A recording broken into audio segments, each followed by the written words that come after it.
आणण्याची चिन्ह दिसू लागली आहेत। नगर परिषदेमधील सत्ताधारी नगरसेवकांच्या एका गटाने नाराजीचा सूर आळवल्याची माहिती समोर येते आणि त्यामुळे कधीही सत्तांतर होऊ शकतं अशी चर्चा देखील राजकीय वर्तुळामध्ये रंगली आहे। यातच अनेक वर्षांचे कट्टर राजकीय विरोधक असलेले क्षीरसागर बंधू एकत्र येण्याच्या हालचालींमुळे बीडच्या राजकारणामध्ये नव्या समीकरणांची चर्चा देखील सुरू झाली। दरम्यान नगर परिषदेमधल्या कारभारावरती नाराजी व्यक्त करत भाजपचे नेते योगेश क्षीरसागर यांनी बीडच्या विकासासाठी एकत्र येण्याची गरज आहे असं वक्तव्य केलं।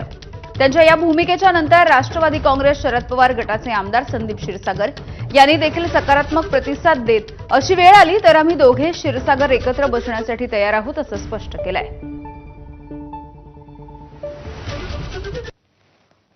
राजकीयरित्या आम्ही दोन वेगवेगळ्या विचारांमध्ये सध्या काम करत असलो तरी सुद्धा जर तशी काही परिस्थिती निर्माण झाली आणि जेणेकरून बीडकरांना आपल्याला या सगळ्या गोंधळातून काही व्यवस्थित चित्र निर्माण करून काम करून दाखवायची वेळ येत असेल तर त्या संस्थांचं जर आपल्याला त्या ठिकाणी त्या संस्था व्यवस्थित चालवायच्या असतील तर काय प्रस्ताव येतात काय नाही त्या प्रकारे आपण बघू।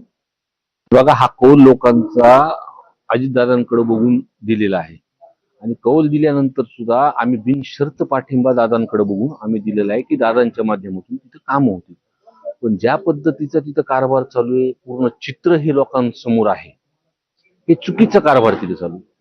दोघं भावंड एकत्रित होऊन बीडच्या विकासासाठी काही चर्चा करायला तयार आहात? बघा, विकासाचा विषय असेल किंवा लोकांच्या अडचणी कामाचा जो विषय असेल तर आम्ही विचार नक्कीच करू।